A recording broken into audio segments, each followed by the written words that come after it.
tadi kan dah ngalor ngidul gitu. Padahal tujuan kita adalah berbagi ilmu yang kamu dapat dari Pontianak gitu. Nah, kita fokus ke sana lah biar enggak terlalu melebar-lebar lagi. Proses berliterasi. Saya kalau ngomongin literasi itu pasti nggak akan bisa nggak akan bisa fokus. Karena cakupannya luas. Kita belum ngomongin literasi digital yang hari ini yang sangat mengacau hidup kita itu kan digital hari ini. Betul. Nah, literasi digital itu penting. Kita belum ngomongin literasi sains. Itu lebih rumit lagi tuh kita akan ngomongin, dan kayaknya kita juga jarang menyentuh bagian itu kan. Justru itu yang sering kita sentuh. Gimana tuh? Nah, awal kemarin itu sebetulnya di literasi sains itu tidak terkungkung berhubungan dengan sains itu loh. Artinya bicara literasi sains juga bicara literasi sosial gitu. Nah, bagaimana misalnya contoh terkait dengan kebetulan kemarin itu kan kami dibagi kelompok-kelompok ya. Ada yang tadilah yang 6 literasi dasar itu. Kebetulan waktu itu saya di kelompok di literasi sains atau literasi sosial.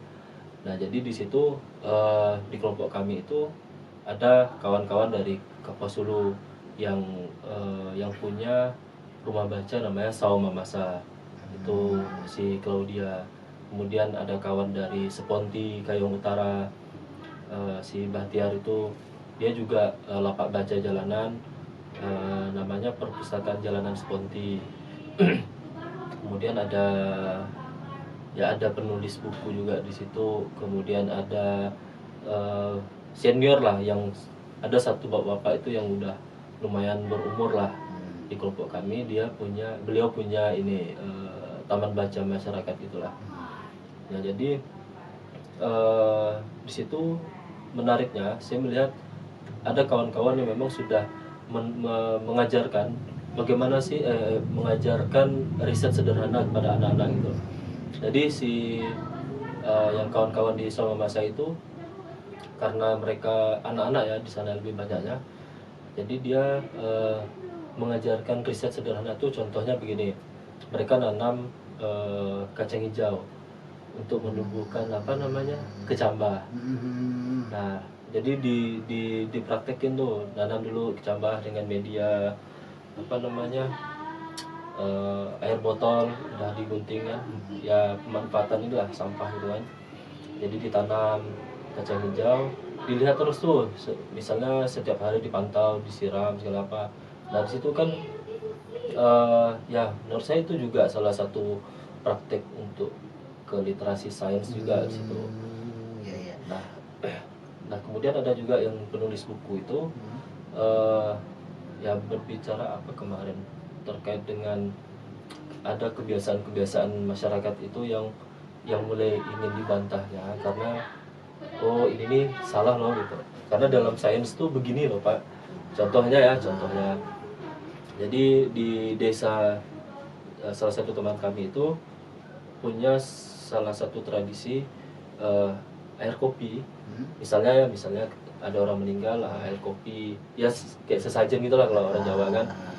Nah, kemudian mereka mempercayai ketika air kopinya itu sudah mulai berkurang, itu si arwahnya yang meminumnya begitu.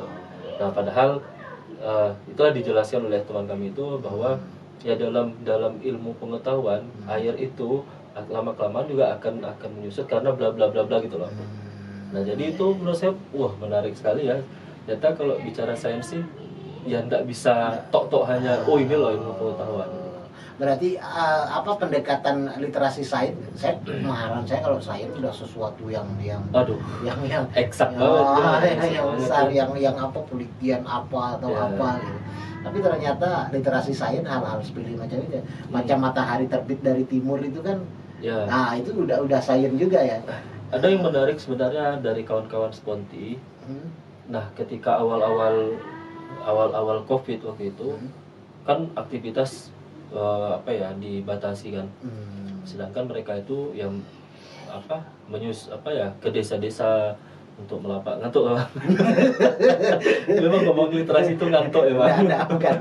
Ini karena faktor begadang semalaman ini. Nah, jadi saya tuh malah nggak kepikiran loh mereka akan melakukan itu. Jadi ketika selesai waktu itu kan, setelah selesai acara itu, nah kami itu kan sering diskusi gitulah, tukar cerita lah bahasanya. Jadi dia cerita, kami itu awal-awal COVID karena dibatasi aktivitas kami, jadi supaya kami itu tetap bergerak untuk menyampaikan literasi ke masyarakat. Jadi kami itu ngasih tempe ke masyarakat. Nah, jadi mereka tempe yang 2000-an itu, yang di sana 2000-an ya. Di dalamnya mereka masukin tulisan loh, edukasi terkait COVID itu apa sih, terus misalnya kayak tetap patuhi protokol, terus apalah pokoknya ada ada narasi untuk edukasi ke masyarakat. Jadi menarik sekali gitu. Kenapa sampai kenyang nggak ngomongin literasi? Soalnya tapi itu menarik. Saya bilang, kok nggak kepikiran ya? Iya, menarik hal-hal seperti itu ya kalau saya pikir, karena yang dibutuhkan masyarakat sebenarnya kan hal-hal kecil seperti itu ya, untuk berliterasinya. Karena kayak misalnya COVID gitu, saya terus terang aja, ketika awal COVID itu saya adalah golongan orang yang tidak percaya COVID gitu. Maksudnya bukan konspirasi, bukan konspirasi, golongan orang-orang yang bumi datar. Saya nggak termasuk di situ. Maksudnya karena kurangnya literasi, memang ketika COVID di awal kan nggak ada yang tahu COVID ini apa, masih bingung semua. Bahkan beberapa intelektual juga banyak yang nggak percaya juga kan ketika awal-awal COVID. Tapi ketika semakin kesini orang yang meninggal semakin banyak, orang yang meninggal sampai ke saudara-saudaranya, itu akhirnya kesadarannya mulai tumbuh, mulai muncul lah. Nah, yang dibutuhkan masyarakat kan memang itu, butuh pengetahuan itu. Karena kadang masyarakat juga ketika membaca media sosial atau apa, itu kan informasinya pasti udah terdistraksi gitu. Udah tercampur dengan berbagai macam kepentingan gitu. Nah, ketika ada gerakan-gerakan seperti itu nampaknya menarik dan kayaknya bisa dicontoh lah untuk kita sebetulnya kan gitu. Hari ini pemerintah saya melihatnya pemerintah hanya terfokus bagaimana mengalokasikan buku-buku sampai ke pelosok-pelosok negeri gitu ya. Nah, saya pikir memang sih itu juga salah satu proses distribusi literasi lah. Tapi ya hari ini kita bisa lihat orang yang baca buku tuh berapa banyak sih. Sekarang kalau kita lihat lah di desa-desa tuh udah ada perpustakaan desa yang notabene terletak di kantor desa malahan. Nah, artinya ya kalau misalnya kita cek traffic atau lalu lintas pengunjung, baru banyak sih orang yang berkunjung ke kantor desa untuk baca buku gitu loh. Nah, itu mungkin kalau hal macam itu, ini Bang, saya punya pengalaman pribadi tentang literasi. Ketika ngomong buku, kalau misalnya ngomong buku didistribusikan ke desa, saya sangat sepakat sekali. Maksudnya itu penting, itu harus tetap dilakukan. Karena gimana orang mau baca buku kalau bukunya ndak ada. Betul. Nah itu. Nah, sedangkan desa-desa kita, jangankan desa lah, kita ngomong sekolahan aja, koleksi bukunya udah ampun, kadang udah ada puluhan tahun yang ndak di-upgrade sama sekali. Saya punya pengalaman seperti ini kalau ngomong masalah buku seperti ketika SD. Ini jelek juga kepala sekolahnya. Ketika SD, buku itu hanya ditaruh di kantor sekolah dan lemarinya dikunci. Lemarinya dikunci. Nah, ketika dikasih kesempatan, kalau sekolah saya di SD dulu kan ketika habis ulangan, habis apa itu kan ada masa-masa nganggur tuh. Siswa nggak ngapa-ngapain sampai libur. Kadang ya dikerjain ya guru-guru sekolah lah tuh. Kadang disuruh bersihkan halaman sekolah, kadang kalau ada guru-guru yang nakal itu muridnya ini diajak ke kebunnya untuk bersihin kebunnya. Habis itu kembali ke sekolah lagi. Di masa-masa nganggur seperti itu, baru nih buku-buku di lemari itu dibuka dan siswa-siswa dibolehkan untuk membaca buku. Jadi memang diumumin oleh kepala sekolah, silakan baca buku ambil buku di kantor. Itu berebut, Bang. Antusias kami untuk membaca itu luar biasa, dan rasa senang saya untuk membaca itu ketika waktu itu sangat luar biasa sekali. Kami sampai naik ke nama sekolah di kampung kan, naik ke pohon mangga, baca buku di sana, dan sangat menikmati peristiwa itu. Nah, mungkin kalau misalnya buku-buku hari ini ketika masuk desa kurang ada yang mengakses, mungkin cara anak-anak ini untuk mengakses mungkin yang kurang gitu. Misalnya ditaruh di kantor desa gitu. Kepentingan anak-anak untuk ke kantor desa apa gitu. Atau enggak, atau mungkin buku hanya dikirim ke sana tapi desa tidak melakukan program apapun untuk buku itu agar anak-anak atau orang kampung mau membaca ke situ. Karena atau mungkin kalau sekarang tantangannya lebih berat ya. Kalau misalnya dulu kan enggak ada hiburan apa-apa kan.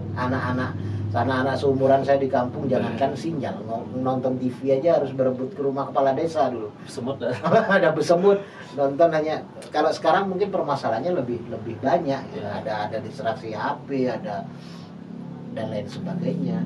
Sebetulnya itu juga kembali ke ini sih, ya dalam konteks perpustakaan yang ada di desa itu kan, sekarang kalau misalnya perangkat desa sudah banyak kerjaannya, ya manfaatinlah Karang Taruna desa.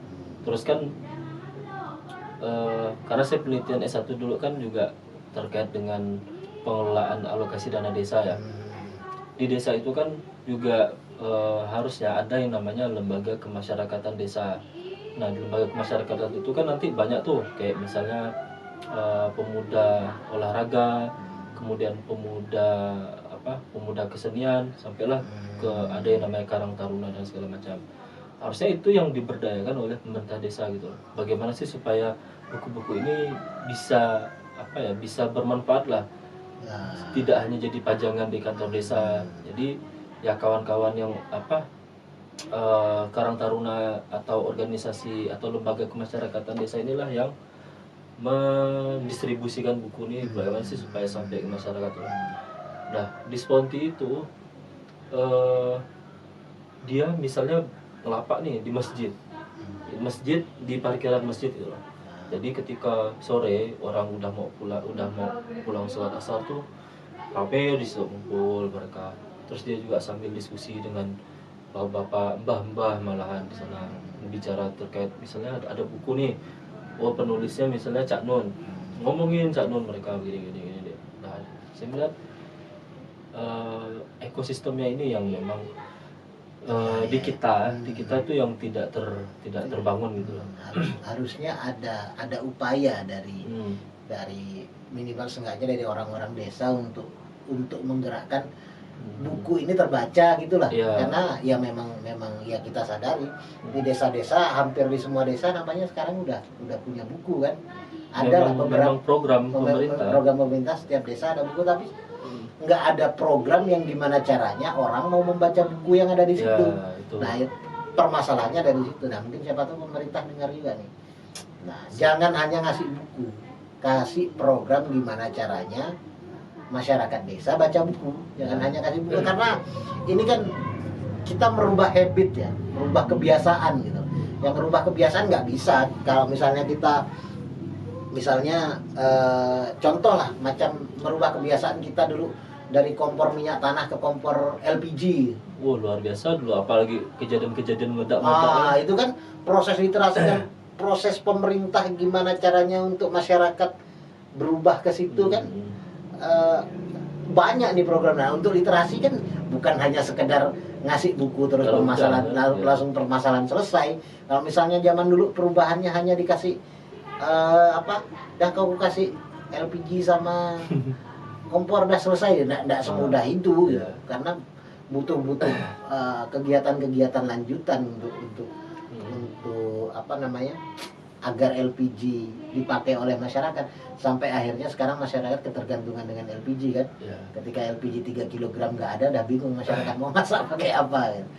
Karena kalau ya saya melihatnya di situ sih, kayak ya dalam konteks komunitas saja pun apa ya, ada gap-gapnya gitu loh, ada kesenjangan gitu. Misalnya hari ini orang-orang yang istilahnya melapak, ya contohlah kawan kami tadi itu kan yang melapak dari desa ke desa, itu jarang sekali gitu loh. Ya kayak saya katakan di awal, tercium oleh orang-orang yang memang punya kepentingan gitu kan.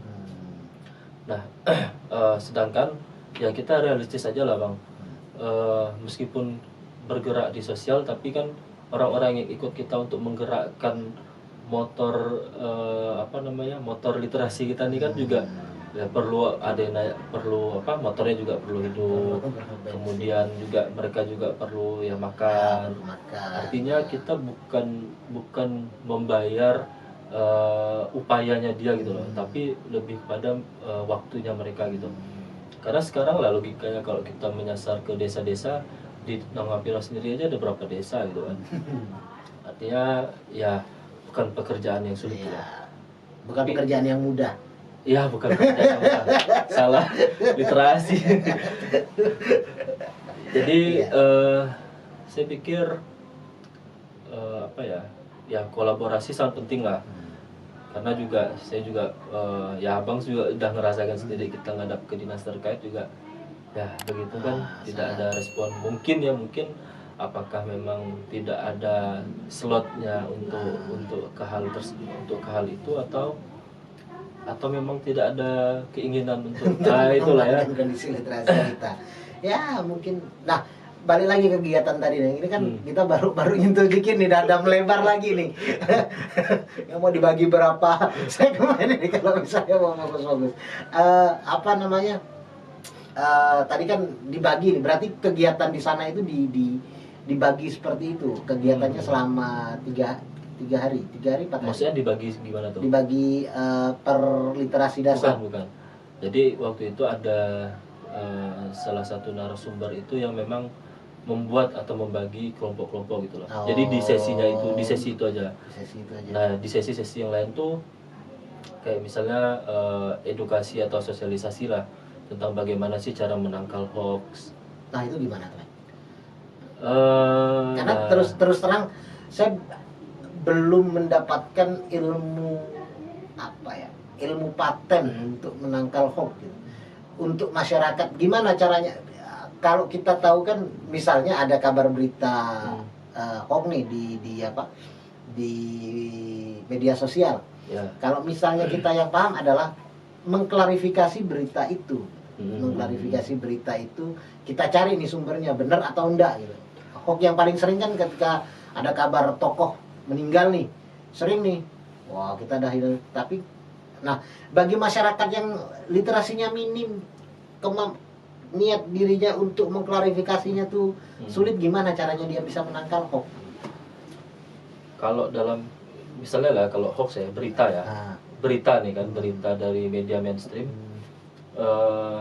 itu ada platform yang memang bisa untuk mengecek berita itu benar atau enggak gitu. Kalau nggak salah tuh namanya Tunback apa gitu kemarin. Ada 2 platform yang disuguhkan oleh pemateri waktu itu.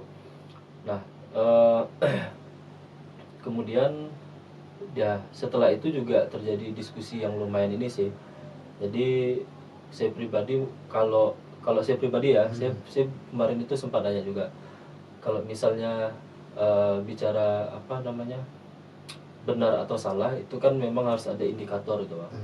Nah sedangkan sekarang kita berkaca dari dua website yang bisa untuk mengecek berita ini benar atau enggak. Nah itu mereka pakai indikator apa sih untuk mengecek berita ini hoax atau enggak. Nah kemudian sedangkan ya kita juga tahu sendirilah bahwa banyak pemerintah tuh ada yang namanya buzzer gitu kan. Nah buzzer ini kan mereka nih yang selalu memframing, misalnya dalam konteks buzzer yang memframing bagaimana sih supaya pemerintah ini terlihat bagus gitu, terlihat citranya yang bagus-bagus. Nah ini kan sebenarnya tidak ada tidak ada tolak ukur yang memang ini loh berita hoax itu. Bisa jadi misalnya pemerintah mengatakan ini benar, tapi dari satu sisi kan bisa jadi ini hoax itu loh. Nah itu sih kalau saya lebih apa ya, masih apa sih, ngawang-ngawang juga nih terkait hoaxnya. Kalau memang seperti itu, saya pikir tidak perlu apa ya, diberikan pemahaman literasi bagaimana menangkal hoax. Pemerintah punya power, seharusnya pemerintah punya power juga untuk men-take down berita-berita yang hoax tadi. Nanti dikira apa namanya, kebebasan berekspresi. Apa maksudnya, dikira apa namanya, otoriter. Ya kalau saya pikir itu kan demi kebaikan juga ya. Nah selama pemerintah juga tidak memanfaatkan kekuatan itu, ya saya pikir malah itu yang lebih efektif untuk dilakukan. Nah kalau untuk kemarin itu materinya, contohnya kayak ada berita menggunakan foto yang udah ada, misalnya berita hari ini muncul tag misalnya laman inspirasi mengajak mahasiswa untuk berdemo di kantor DPRD. Nah fotonya itu foto di tahun 2018, foto orang-orang demo, kemudian dimasukkan di sini. Nah itu bisa terindikasi hoax itu loh. Jadi berita yang ini nih hoax itu. Nah kemudian dikonfirmasi lagi, apakah kita laman inspirasi ini melakukan demo ke sana, ternyata enggak. Nah ini berarti bisa dikatakan beritanya hoax itu. Nah itu hanya begitu sih kalau enggak salah. Berarti aplikasi platform yang diusulkan itu untuk mengecek itu aja, tapi kalau misalnya untuk mencari indikator yang sampai benar-benar mendalam sulit juga gitu. Artinya kan harus ada pembanding, Bang. Hoax atau enggak kan harus ada pembanding toh. Harusnya kan. Nah makanya saya pikir ya kalau berita ini hoax atau enggak, harusnya ya harus ada indikator yang pasti gitu loh. Apa sih tolak ukurnya gitu. Nah kemudian juga kalau kita bicara ada lah, udah ada tools, udah ada website yang bisa untuk ngecek itu. Masyarakat kita ya bahasa keinginan mereka untuk memvalidasi itu, kemampuan untuk mengkonfirmasi itu kan. Nah itu lagi. Nah web itu juga maksudnya alat untuk menyaring berita hoax atau juga kan belum masyarakat tahu juga kan. Nah, macam saya aja nggak tahu ada aplikasi macam itu gitu. Apalagi masyarakat yang berada di dalam. Nah ini kita lagi azan. Oke, bagaimana? Kita lanjut atau kita break atau kita sudahi saja? Tergantung. Perbincangan kita sudah panjang sekali nih. Panjang sekali. Nampaknya kita akhiri saja lah, karena lu yang lagi sibuk, lagi ada kerjaan kan habis ini. Harus membantu seseorang habis ini. Jadi kita sudahi saja lah perbincangan kita kali ini. Dan ternyata yang didapat dari sana ya lumayan lah yang didapat ya. Pengalaman kawan-kawan juga itulah sebenarnya yang saya dapat itu. Kemudian dari pemateri juga, wah luar biasa juga sih. Iya, artinya ada yang bisa dibagi lah. Semangat berliterasinya kan otomatis akan naik lagi gitu kan. Jadi gitu, terima kasih kan sudah bersedia ngobrol di sini, ngobrol panjang sekali di sini. Dan terima kasih juga buat para sahabat inspirasi sudah menonton video ini sampai selesai. Jangan lupa dukung kami dengan like, share, subscribe dan komentar sebanyak-banyaknya, dan nyalakan lonceng notifikasi. Terima kasih. Assalamualaikum warahmatullahi wabarakatuh. Salam lawan inspirasi.